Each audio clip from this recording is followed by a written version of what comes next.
question about it. Mimi Steele's on the line. Hello, Mimi. You're on the air with Barbara Simpson. Hey, Barbara. I just wanted to call your attention to a new book that was written or just published by Stanley Kurtz. It's called Spreading the Wealth, How Obama is Robbing the Suburbs to Pay for the Cities. And I know you've been really great talking about the One Bay Area plan, and I know you have a lot of skeptics about whether it's real or not. Well, we're going to be having him on the show, so that's when it happens, it happens. That would be great. So I just want to point out to people, one of his comments was regionalization, which is what One Bay Area Plan is. And the other comment that he said was, one of the steps of accomplishing this is to move the poor out of the cities by imposing low-income housing quotas on development in middle-class suburbs. Which is what they're doing everywhere. Exactly. So One Bay Area just came out with the numbers that each city has to take. They have categories of very low income, medium income, and moderate income, and every single city in the Bay Area has to comply with these numbers. There's a quota for every city that they have to provide housing for these different income levels, right? Exactly right. So if people are interested and concerned, they can go to bayarealiberty.org. There's a tab up there that talks about the housing quotas.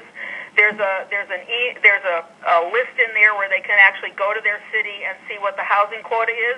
And if they don't want this imposed on their community, they have to start getting access. Just in one sentence, if somebody sees this and says, "What the hell are they doing? I don't want that," how do you fight it?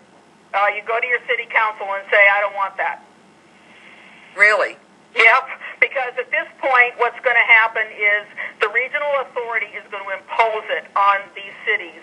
And unless these cities stand up and grow a spine, they're going to be dictated to. Okay, well, we'll find out about it. Mimi, thank you very much. I appreciate it. Thank you, Barbara. Thank you. This kind of thing is going on. It's affecting everybody. And we have to be absolutely certain that we know what it is and we know how to deal with it. And the problem is, if you go to the newspapers, if you go to your television or radio for the most part, I think I'm probably about the only one on radio who's talking about it locally. Everybody's focusing on different things, but this is property rights. This is our future. This is the state. This is the feds. And quite frankly, it goes all the way back to the United Nations Agenda 21. And if you think that's just a conspiracy thing, it's not. It's an actual document that exists. I have a copy of it. Go to the internet and read it for yourself. And this is how it sifts down to the local level. So when your own little town or city announces that they're going to have this project, and they're going to be having some infill housing, and they're going to be having some, these focused developments that have to have, because the state says you have to do it.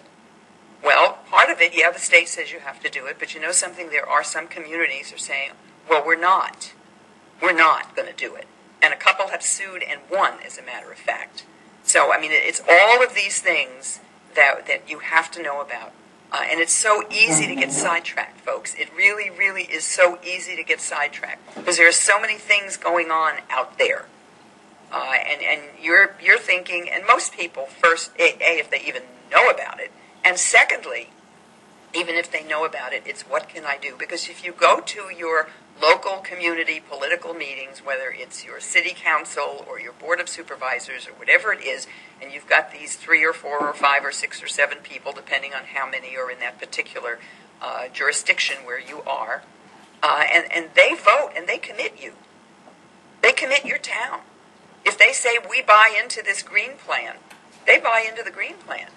And then it goes out in publicity that, in fact, the town of, the city of, the community of, whatever it is, supports this. Did they take a vote of the people? No.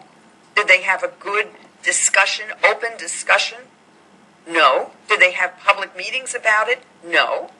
Those 3 or 4 or 5 or 6 or 7 or 8 or 9 or how many elected people run your own community took a vote on it. And maybe they discussed it behind the scenes. And in some cases, under certain circumstances, because of the Brown Act, they're not supposed to, but they do it anyway. They find ways to do it. And they get influenced by everybody's doing it. And the bottom line, you know what the bottom line is? The bottom line is the fact that we don't do it, we won't get any money for transportation from the state or the feds. See, they hold the money over you. And I would love to see some town or city say, okay, keep your money. Keep it. I know of communities where they have people whose only job, for the most part, is trying to get grants. Well, when they get a grant from the state or from the feds, that's tax money. It's free tax money. And they cheer and they think, oh, this is wonderful. We got a grant to do this or that or the other thing. Well, that's how the feds hook you. You know, we talk about people being hooked by welfare. We talk about people being hooked by all of these federal giveaway programs that once you get sucked into it, it's hard to get out of it because you kind of depend on it. It's the same thing. We're all, when I say we, I'm talking about the cities and towns and counties, are part of it. And as long as we keep saying, well, we have to do it because if we don't, we won't get the money. Well, you know what? Try it. Try not taking that. Try figuring out how to do it on your own and survive on your own. And I'm not saying there aren't times when you do need some financial assistance for certain things within communities and counties. I'm not saying that you do everything on your own. But that's how the schools get away with what they get away with, and that is quite frankly how the local governments get away with what they do. By the time you, as a resident of XYZ community, find out that you're locked into this environmental plan, it's already been decided way before you found out about it, and it doesn't do you a darn bit of good to get upset about it. But then it might.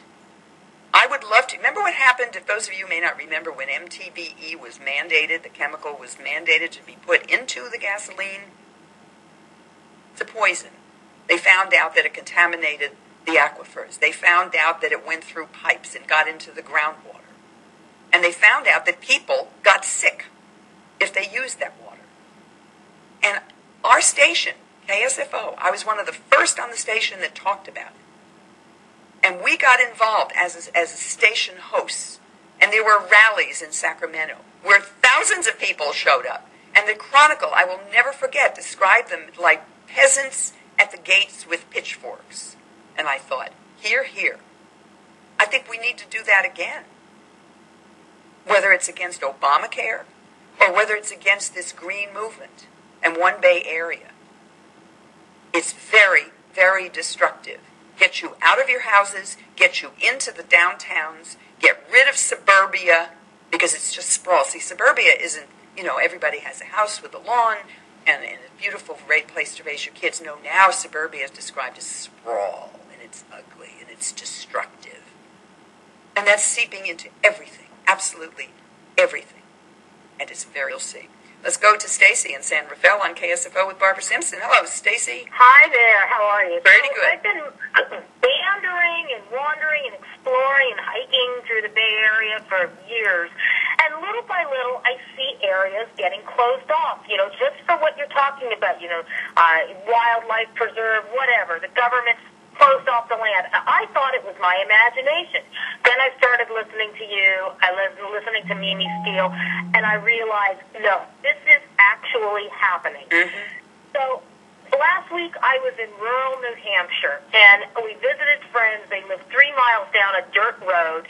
The family has lived continuously on the same 9-acre piece of property since 1748. No kidding, really? No kidding. Wow. Isn't that something? That's amazing. So, and they're about 500 yards from, sort of waterfront, I guess it is. Is it a lake or a river, or do you know? No, Long Island Sound. They are so... Anyway, the kids, they go down, they go fish, they walk around. They're telling us that one day they wake up, they go out, and they see there's no trespassing signs all around their property. The government put up no trespassing signs and made all that area around them a wildlife preserve. The dirt road that they used to go on to go down to the water, completely chained off, can't go down there. And what they told us is that this is happening, and they're squeezed onto their little property, and the government is, trying to buy the property from all these people who live in these sort of little rural clusters to close off the land. And so I said, I have to see this sign for myself. I went out there, went to the end of the dirt road where the chain was, and sure enough, there's the no trespassing sign, Department of Fish and Game, all closed off, no trespassing. Let me ask you, this is the state government of the state of New Hampshire? No, this federal government. Federal. This is the feds. Wow. And so, you think... that's a perfect example of what I'm talking about, and I really appreciate your giving us that example, because I know that a lot of times I may talk about these things and people think, oh, she's just exaggerating. It couldn't be like that. It is like that. I'm taking pictures and creating my own little photojournalist thing of this, because people have to wake up. They don't understand that this is really happening. Yeah. Well, and people need to understand that it's really happening all across the United States. It is not just, happening there, or not just happening here. It is in every single state. And whether it's, now, to these people, they're not losing access to the dirt road that leads to their house, are they? Or they haven't done that yet? Dirt road? No, they haven't done that, but that's it. They can't travel any farther. They're literally prisoners on their knives. Yeah, well, that has happened already in California to people up in the mountainous areas where they are adjacent to state parks and federal parks, national parks, and suddenly they have no access to that. They can't get to it. Some of the people are leasing their cabins on federal land, and the leases are not being renewed, and these were cabins that might have been used for 100 years. So, there are different ways that the feds can do this, but they are ultimately trying to get human beings out of nature. Right. Because we are the bad guys, and they want us out, and they want to return it all to nature, whatever nature was.